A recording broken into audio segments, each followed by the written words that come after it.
अस्सलाम वालेकुम दोस्तों, तुसीं देख रहे हो लुडन पंजाब टीवी ते मैं तुहाडा मेज़बान मोहम्मद अहमद। सब तो पहले मेरे चैनल करो सबसक्राइब ते बैल आइकन करो प्रेस ताकि मेरी आने वाली हर वीडियो का नोटिफिकेशन मेरे वीरां दे भरावां तक आसानी तरीके नाल पहुँच सके।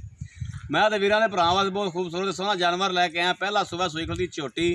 मेरा कैमरामैन साहब तुहानूं तसल्लियां करांदे ने झोटी दियां। चार शेरों तसल्लियां कर लेना। पहला सुबह सूई खलोती झोटी लुडन के एरिए च खली है।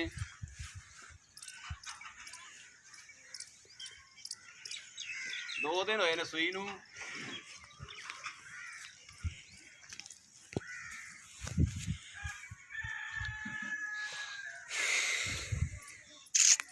तसल्लियां करा दो कैमरामैन साहब। पतली चिमड़ी दी है, लंबी पूछ, एक कड्डी दी, सोहने सिंग, वाना शाना थोड़े सामने, थान शान सामने, नी कोटी तो पा के पहला हिसाब किताब जो होंगे वो थोड़े सामने। पहला हिसाब किताब जो है वो नज़र आ रहा है मेरे वीरां दे भरावां, मेरे कैमरे की नज़र है सब कुछ।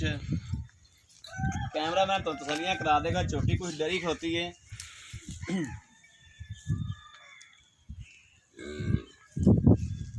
तंदुरुस्त सोहना जानवर है। बल्ला मत्था, चिट्टियां अखां, सोहने सिंग, छज्जे छज्जे जेडे कन्न, गोल खोर, सोहना ते सुथरा जानवर है। कैमरा मैन तुहानूं तसल्लियां करा देगा। चार शोरों तसल्लियां करावेगा।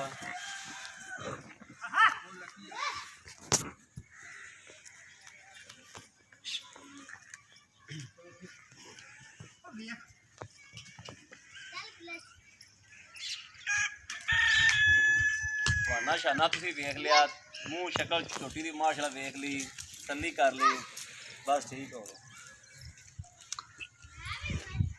लो जी मेरे वीरां ते भरावां ने तसल्ली कर ली झोटी दी।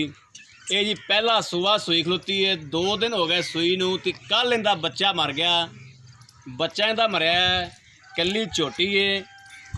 इहदा तसल्ली की बंदा फौजी बंदा है जिंदे कोल झोटी खलोती है, तो कहता है भी झूठ नहीं वजदा, झूठ ना ही मारने ते ना ही राम रिजक खाने। ये तसल्ली बख्श गल है कि कल उन्हें अज लैके आया वंड के, कल उनका बच्चा इहदा मर गया। तो इहदे कोल दुध है तकरीबन कोई 4 तो 5 किलो है इस टाइम, दोवां टाइमां दा। 2 किलो एक टाइम का, 2-2.5 किलो एक टाइम का। तो उंज 100 तहसील जानवर है, मिठा जानवर है माशाल्लाह। मगर इहदे मालक को पूछा भी की रेट शेट है, तो मालक इहदा कहता है भी 1,05,000 दी मैं वंड के लियांदी, ते 1,20,000 तो घट मैं नहीं देनी।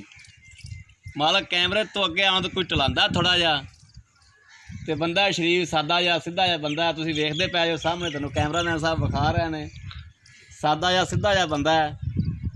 ते रिटायर फौज महकमे च रहा वा, रिटायर फौजी है।